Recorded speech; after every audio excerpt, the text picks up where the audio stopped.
Minute के लिए आंखों को बंद कर लीजिए। श्वास पर ध्यान केंद्रित। देखिए कि किस तरह से श्वास अंदर जा रही है और श्वास बाहर निकल रही है। आपका पूरा ध्यान श्वास पर।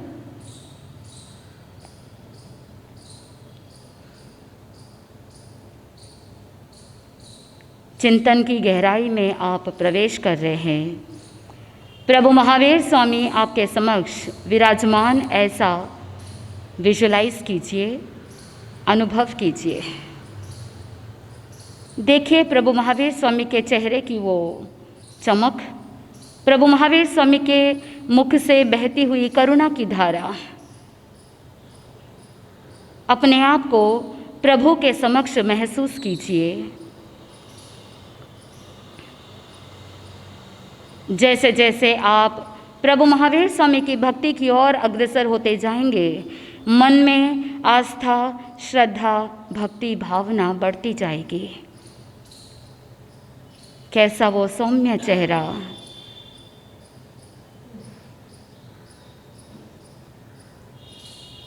धीर गंभीर, मन की सुदृढ़ता, प्राणी मात्र के प्रति अनंत अनुकंपा की भावना।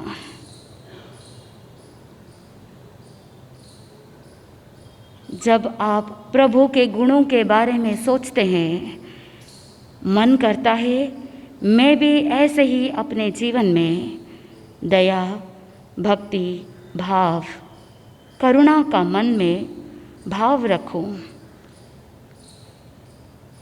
मन भक्ति से ओतप्रोत हो रहा है। प्रभु के जीवन गाथा को सुनने के लिए आप लालायित हो रहे हैं।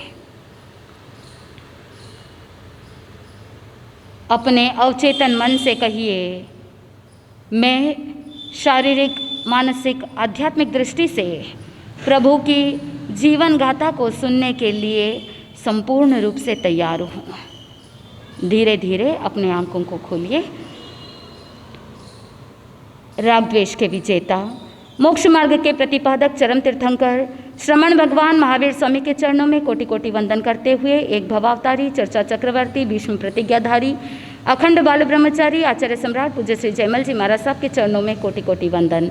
जय गच्छाधिपति, व्याख्यान वाचस्पति, उग्र विहारी, वचन सिद्ध साधक, 12वें पटधर, आचार्य प्रभु श्री पार्श्वचंद्र जी महाराज साहब, मेरे अनंत आस्था के आयाम, मम जीवन उद्धारक, परम पूज्य गुरुदेव डॉक्टर श्री पदम चंद्र जी महाराज साहब के चरणों में कोटि कोटि वंदन करते हुए सभी गुरु भगवंतों के चरणों में वंदन करती हूँ। गुरुदेव श्री की आज्ञा से आत्मबंधुओं, अनंत अनंत ज्ञानी, सर्वज्ञ सर्वदर्शी तीर्थंकर प्रभु महावीर स्वामी, जिन्होंने संसार के भव्य प्राणियों को जिनवाणी के माध्यम से धर्म का मार्ग बताया। प्रभु ने बताया कि धर्म क्या है और धर्म के मार्ग पर कैसे बढ़ना है। हम आपसे पूछना चाहेंगे कि धर्म क्या है, किसे कहते हैं धर्म? क्या आप धर्म करते हैं या धर्म आत्मा का स्वभाव है? कितने सारे प्रश्न खड़े हो गए। क्या है धर्म? बोल तो दीजिए। आत्मा का स्वभाव और आपने आज दिन तक धर्म किया कि नहीं किया? हाँ या ना? या तो हाँ होता है या ना होता है। आप लोगों के चेहरे पर प्रश्नवाचक चिन्ह है, खुद के ऊपर डाउट है। आपने आज तक जिंदगी में धर्म किया है या नहीं किया है? किया है तो धर्म क्या है जी? भावना, सदाचार, विनय और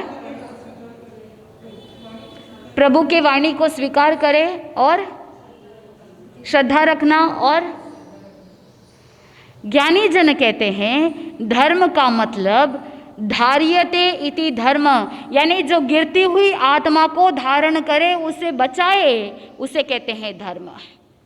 आत्मबंधुओं, अनादिकाल से ये जीवात्मा चारों गति के अंदर भ्रमण करता आया है। कभी एक इंद्रिय के अंदर, कभी बेइंद्रिय के अंदर, कभी तेइंद्रिय, चौरेंद्रिय, पंचेंद्रिय, नरक गति, तिर्यंच गति, अनेकों जगह पर ये जीव भटकता आया है और भटकते भटकते मनुष्य जन्म तक पहुंचा। एक बार विकास का क्रम प्राप्त हुआ, धर्म की थोड़ी सी रोशनी भी प्राप्त हुई, लेकिन फिर बहुत बार ऐसा होता है कि जीव मिथ्यात्व के गर्त में चला जाता है और वो गिरने लगता है।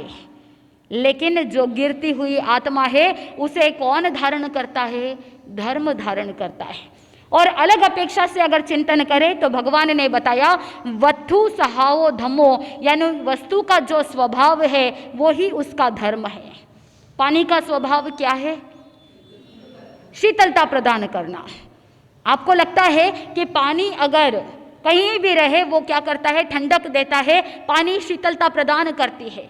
लेकिन अगर पानी को 100 डिग्री सेंटीग्रेड में अगर बॉयल किया जाए तो क्या शीतलता प्रदान करेगा? ज्ञानी जन कहते हैं कि जब पानी को गर्म कर दिया जाता है, 100 डिग्री सेंटीग्रेड में अगर बॉयल किया जाता है तो वो बॉइलिंग पॉइंट तो रीच कर जाता है, लेकिन वो जो उबलता हुआ पानी है वो पानी का स्वभाव नहीं है, वो उसका प्रभाव है। लेकिन जब थोड़े समय बाद पानी जब अपने स्वभाव में आ जाता है तो पुनः शीतलता प्रदान करता है। लेकिन एक और बात ध्यान में रखना है, पानी अगर प्रभाव में भी चला गया है, खौलता हुआ पानी है, हाथों के ऊपर फफूंदे ला सकता है अगर गिर जाए, या चमड़ी जला सकता है। फिर भी अगर जलती हुई अग्नि है और उस जलती हुई अग्नि में गर्म पानी डाले तो भी अग्नि क्या हो जाएगी? बुझ जाएगी, शांत हो जाएगी। यानी हर एक वस्तु का अपना अपना स्वभाव होता है। पानी का स्वभाव है शीतलता, और सोने का स्वभाव क्या है? आप सबको पता है? सोना नहीं मालूम? आप सबका फेवरेट, अगर आपके पतिदेव आपको गोल्ड का नेकलेस ला करके दे दे, क्या आप कहोगे कि मुझे सोना क्या है पता नहीं है? क्या कहोगे? आने दो, 2 महीने पहले एक नेकलेस लाया था और अगर 2 महीने बाद पूछेंगे तुम्हारे लिए कंगन बना दूं क्या, आप मना करेंगे क्या? आने दो। आत्मबंधुओं, सोने का स्वभाव क्या है? सोना भी एक पदार्थ है, सोना भी एक द्रव्य है। तो सोने का स्वभाव क्या है? चमकना।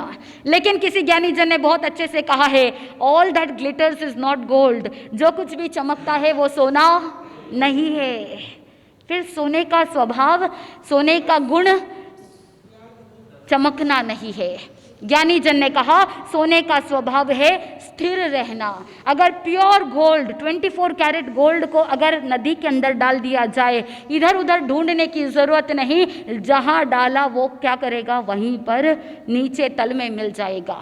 सोने का स्वभाव है स्थिर रहना। महिलाओं के अंदर स्थिरता कम होती है, इसीलिए आप देखते हो कि वहाँ पर उनको क्या पहनाया जाता है? सोने के गहने पहनाए जाते हैं, ताकि वो अपनी भावनाओं में स्थिर रहे, ताकि उसका मन स्थिर रहे। और कुछ कुछ पुरुष वर्ग में भी आपने देखा होगा कि उनके कुंडली के अंदर अगर मन चंचलता लिखा हुआ है, यानी चंद्रमा अगर वीक है और अगर उनके मन की चंचलता होगी तो वहाँ पर देखने को मिलता है कि वो अपने शरीर पर बहुत ज़्यादा गोल्ड पहनते हैं, उसको बैलेंस करने के लिए। ज्ञानी जन ने कहा हर एक द्रव्य का, हर एक वस्तु का अपना अपना स्वभाव होता है, और उस स्वभाव को समझना, उस स्वभाव को जानना धर्म है। वस्तु का जो जैसा रूप है, जिसका जैसा स्वभाव है, उसे वैसा समझना, उसे वैसा जानना और उसे वैसा मानना, उसी का नाम सम्यक्त्व है। जो साधक धर्म आराधना करता है, धर्म की क्रियाएं करता है, वो निस्वार्थ भाव से करता है। लेकिन हर कोई व्यक्ति निस्वार्थ भाव से धर्म नहीं करता। प्रभु की भक्ति भी करता है तो मन के अंदर कोई ना कोई कामना लेकर के करता है। हम जब 2013 में मलेशिया गए थे तो मलेशिया के अंदर जब प्रवचन दे रहे थे तो प्रवचन के बाद क्वेश्चन आंसर्स का सेशन होता है, 10 मिनट का सेशन, जहाँ पर कोई भी प्रश्न पूछ सकते हैं और हम उनका उत्तर देते हैं। एक महिला आकर के कहने लगी कि समनी जी, मेरे जीवन में एक दुविधा है। हमने पूछा कि क्या दुविधा है? वो महिला कहती है कि पर्यूषण के टाइम में हम अपने बच्चों को कहते हैं कि बेटा हम जैन हैं, हम धर्म आराधना करते हैं और इसीलिए पर्यूषण पर्व के समय में रात्रि भोजन नहीं करते। जोर से बोलो, पर्यूषण पर्व के समय में, फिर से बोल दीजिए, रात्रि भोजन नहीं करते। सही बात है, कोई दिक्कत नहीं। वो महिला को हमने पूछा फिर क्या दिक्कत है? वो कहती है कि मेरा बेटा छोटा सा है लेकिन प्रश्न करता है, mom are we jeans only for 8 days? क्या हम सिर्फ 8 दिन के लिए जैन हैं कि रात्रि भोजन नहीं करें? रोज तो रात्रि भोजन करते हैं। कितनी सही और सटीक बात उस बच्चे ने कह दी। तो आप धर्म क्रियाएं कर रहे हैं, क्या सोच के कर रहे हैं? फिर हमने पूछा और कोई दुविधा है? कहा कि एक और दुविधा है। पूछा कि क्या बात है? हम वैसे तो है स्थानकवासी, लेकिन जब बर्थडे होता है, जन्मदिन होता है, तो मैंने अपने बच्चे को, मलेशिया में कैसा है, इस तरफ उपाश्रय और रोड यहाँ है और दूसरी तरफ उपाश्रय है, मंदिर है, एक तरफ मंदिर एक तरफ उपाश्रय। वो कहती है महिला, वैसे तो हम स्थानकवासी है, प्रतिदिन धर्म आराधना करने के लिए, प्रवचन सुनने के लिए उपाश्रय जाते हैं, लेकिन जन्मदिन के दिन मेरे बेटे को मैंने मंदिर लेकर के गई और कहा, बेटा प्रभु से कुछ मांग ले, तुम्हारा आज क्या है? जन्मदिन है। बेटे ने कहा, मैंने प्रवचन में सुना था कि तीर्थंकर भगवंत जो होते हैं वो वीतरागी होते हैं। क्या होते हैं? वीतरागी होते हैं। किसी के प्रति कोई राग भाव नहीं, किसी के प्रति कोई द्वेष भाव भी नहीं। भगवान ना किसी को कुछ देते हैं ना ही किसी से कुछ लेते हैं। वो तो सिद्ध बुद्ध मुक्त हो गए और मुक्तालय के अंदर अनंत ज्ञान अनंत दर्शन में तल्लीन है। फिर माँ, आप मुझे भगवान से क्या मांगने के लिए कह रहे हैं? अब मैं क्या जवाब दूँ? वो महिला आकर के ये 2 दुविधाएं ला करके सामने रखती है।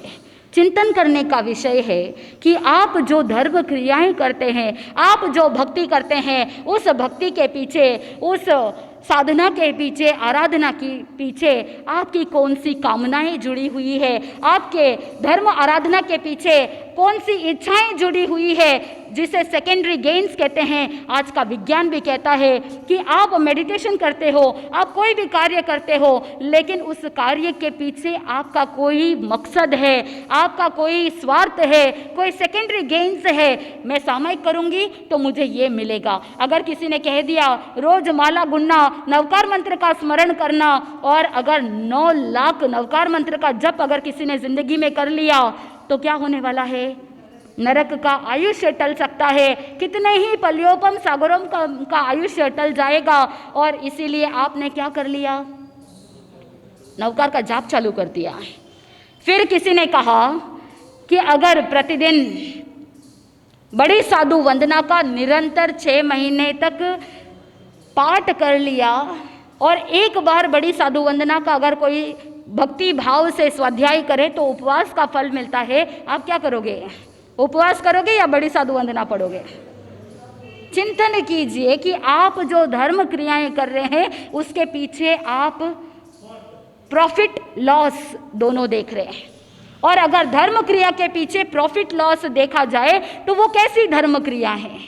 इसीलिए ज्ञानी जन 5 प्रकार की धर्म क्रियाएं बताते हैं। सबसे पहले प्रकार की धर्म क्रिया बताई जाती है जिसका नाम है विष। विष, जहर, पॉइजन। एक ऐसी धर्म क्रिया जहां पर मन में इस लोक के सुख की कामना है। मैं धर्म आराधना करूं, धर्म क्रियाएं करूं तो इस जन्म में मुझे बहुत सुख मिलेगा, बहुत सारे भोग उपभोग की सामग्री मिलेगी, घर के अंदर बहुत सारी सुख सुविधाएं मिलेगी, और धर्म आराधना करूं तो लक्ष्मी मिलेगी। ऐसा सोच करके इस लोक के, इस जन्म के, इस भव के सुख की कामना रखते हुए जो धर्म करता है वो किसके समान है? विष के समान है। दूसरे प्रकार की धर्म क्रिया है गरल।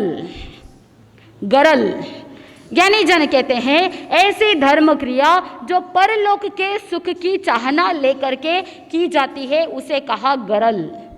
गरल। आत्मबंधुओं, किसी ने मन में सोचा कि मैं धर्म आराधना करूं तो मुझे क्या मिलेगा? देवगति मिलेगी, वहाँ पर बहुत सारी अप्सराएं मिलेगी, वहाँ पर खूब धन माल मिलेगा, वहाँ पर बहुत सारे आभूषण मिलेंगे, यहाँ पर तो पहनने के लिए एक सोने की चेन भी नहीं, लेकिन मैं धर्म क्रियाएं करूं तो मुझे यहाँ से क्या करना होगा? यहाँ से जब मैं प्रस्थान करूं तो मैं देवगति का अधिकारी बनूंगा और वहाँ जाने के बाद तो मौज ही मौज है।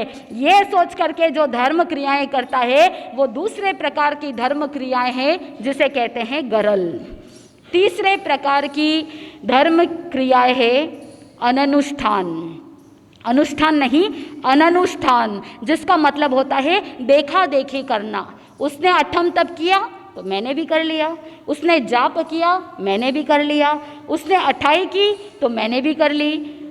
अगर उसने अठाई की और बहुत सारा तामझाम हुआ, बहुत सारी अनुमोदना की गई, वरघोड़ा निकाला गया, बहुत ज़्यादा वाहवाही हुई, उसको देख करके मन में भी इच्छा हो गई कि मैं भी कर लूँ, तो ये कौन से प्रकार की धार्मिक क्रियाएं हैं? अननुष्ठान। चौथे प्रकार की धार्मिक क्रिया है तद्देतु।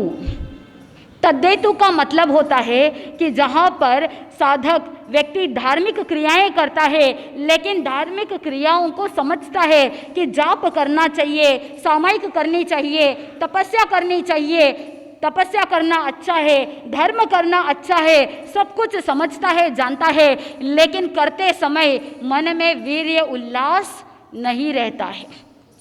जो उत्साह, जो उमंग, जो उल्लास होना चाहिए वो उत्साह उमंग नहीं रहता है। उत्थान, कर्म, बल, वीर्य, पराक्रम, ये जो 5 प्रकार की शक्ति होती है इनका उपयोग नहीं करता है, बस करना है इसीलिए कर लिया। वहाँ पर जो 5वें प्रकार की शक्ति है, जो वीर्य है, जो उल्लास है, उमंग है, वो नहीं रहता है। ये चौथे प्रकार की धार्मिक क्रिया तद्देतु है। कहते हैं कि बिना रुचि से भी अगर धर्म क्रियाएं करे फल तो मिलता है, और शुरुआत के अंदर जब धर्म क्रिया करते हैं तो अरुचि से ही की जाती है।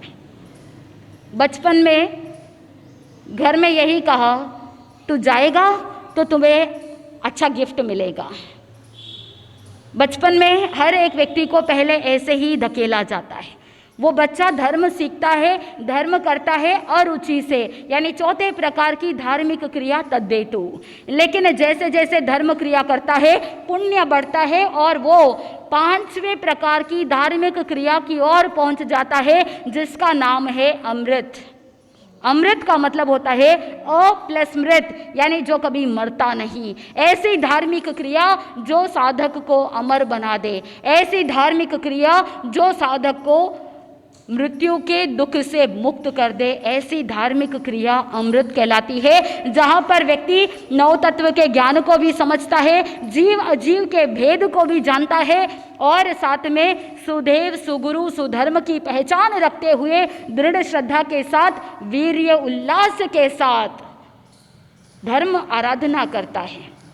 अब आप चिंतन कीजिए कि इन 5 प्रकार की धार्मिक क्रियाओं में से आप कौन से प्रकार की धार्मिक क्रियाएं करते हैं? करने के लिए करते हैं, देखा देखी करने के लिए करते हैं, या जहाँ पर इस लोक की कामना जुड़ी हुई है या परलोक की कामना जुड़ी हुई है, या वास्तव के अंदर अमृत के समान वीर्य उल्लास के साथ समझ करके, सोच करके, जान करके धर्म क्रियाएं कर रहे हैं। कोई भी त्याग, व्रत, प्रत्याख्यान ग्रहण करे तो कैसे करना चाहिए?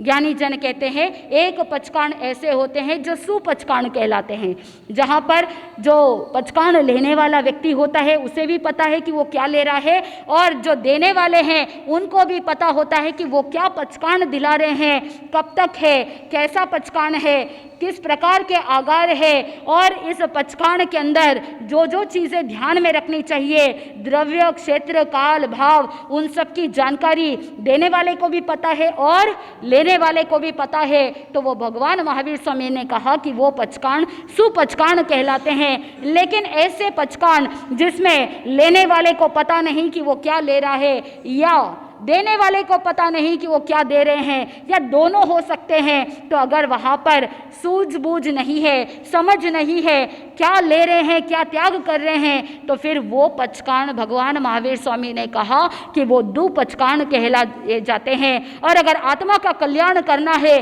तो सुपचकाण होने चाहिए या दुपचकाण होने चाहिए? सुपचकाण होने चाहिए। इसीलिए प्रभु महावीर स्वामी कहते हैं कि जब भी कभी कोई त्याग व्रत प्रत्याख्यान ग्रहण करो, कोई भी धार्मिक क्रियाएं करो, तो उसके पीछे का औचित्य समझना, द्रव्य क्षेत्र काल भाव से समझना।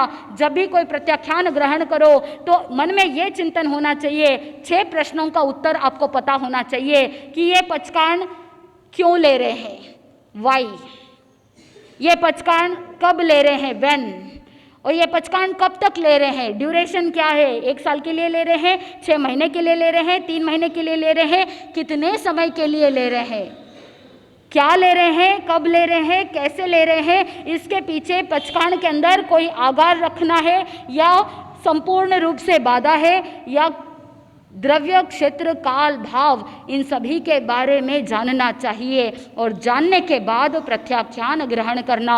नहीं तो बहुत बार ऐसा होता है कि भावुकता में आकर के पचकाण तो ले लेते हैं, लेकिन जब विपरीत परिस्थिति आती है, प्रतिकूल परिस्थिति आती है, तो प्रत्याख्यान के प्रति जो श्रद्धा होनी चाहिए वो श्रद्धा समाप्त हो जाती है और वो पचकाण टूट जाते हैं। इसलिए प्रभु महावीर स्वामी कहते हैं कि धार्मिक क्रियाएं करो तो सोच समझ करके, जान करके, पहचान करके, नौ तत्व का ज्ञान प्राप्त करके फिर करो, तो आपको धार्मिक क्रियाएं आपको अमर बना सकती है, आत्मा को परमात्मा की ओर ले जा सकता है। आत्मबंधुओं, प्रभु महावीर स्वामी की वाणी तो आत्मा के लिए कल्याणकारी है, हितकारी है। प्रभु की वाणी आत्मा को अमर बनाने वाली है। ऐसे प्रभु महावीर स्वामी के जीवन चरित्र को हम सुन रहे हैं। प्रभु महावीर स्वामी का पहला चातुर्मास अस्थि ग्राम के अंदर पूर्ण हो गया और वहाँ पर शूलपाणी यक्ष ने प्रशंसा की, प्रभु को कहा कि भगवान आप बहुत ही कल्याणकारी है, आप महान है, आपने मुझ जैसे यक्ष को भी क्या कर दिया, मेरे आत्मा का कल्याण कर दिया, मेरी आत्मा का उद्धार कर दिया।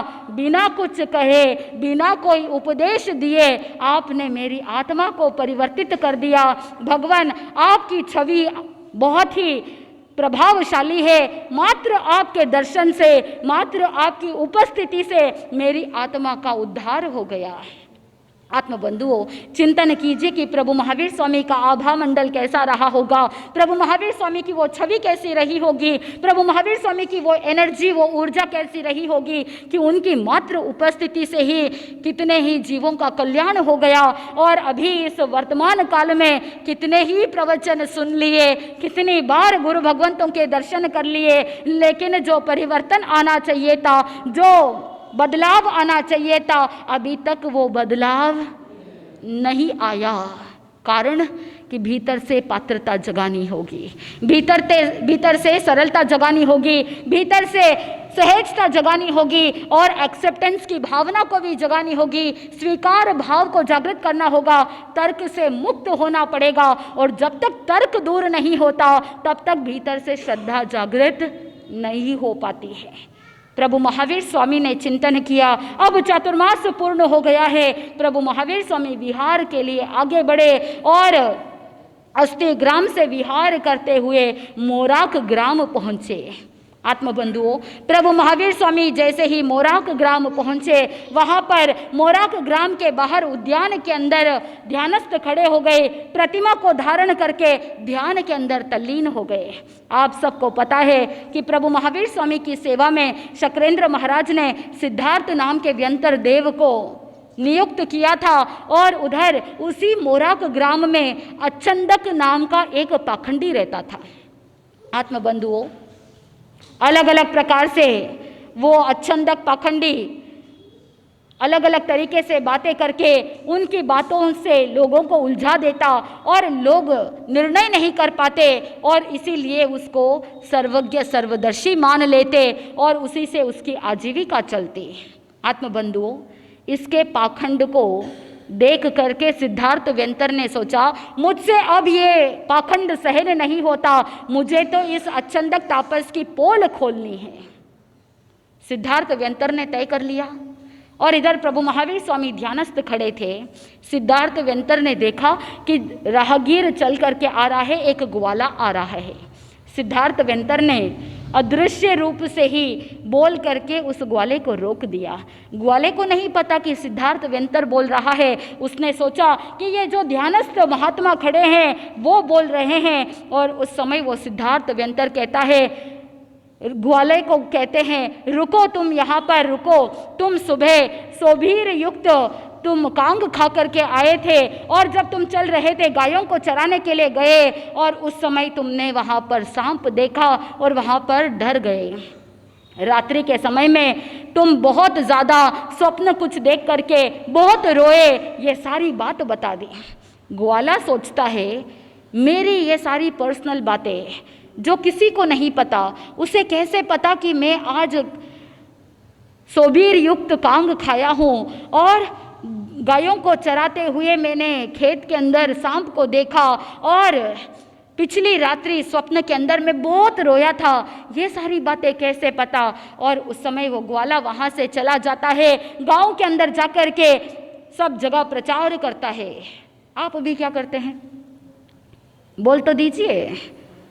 कहीं पर अगर आपको कोई ऐसी बात पता चले तो आप भी गांव के अंदर जा कर के एक दूसरे से बात करते हैं, अरे तुमने सुना है क्या, वहाँ पर ऐसे महात्मा आए हैं और वो तो कैसी कैसी बातें बता रहे हैं। जो बातें किसी को नहीं पता, खुद के रहस्यमय बातें भी वो सारी बातें बता रहे हैं। यानी भूत, वर्तमान और भविष्य काल सभी को जानने वाले ऐसे सर्वज्ञ सर्वदर्शी ऐसे महात्मा जी हमारे गांव के बाहर उद्यान के अंदर पधारे हैं। पूरे गांव के अंदर ढिंडोरा पीट दिया।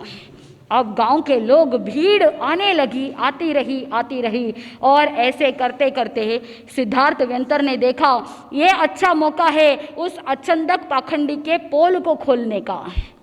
विश्वास तो जमा लिया था सिद्धार्थ व्यंतर ने और उस समय जितने भी लोग आए थे उनकी एक एक रहस्यमयी बात उसने खोल दी और लोग और प्रभावित हुए। ऐसे करते करते रोज इतनी भीड़ इकट्ठी होती गई, खूब लोग आते गए, लेकिन इसका भगवान महावीर स्वामी से कोई भी लेना देना नहीं था।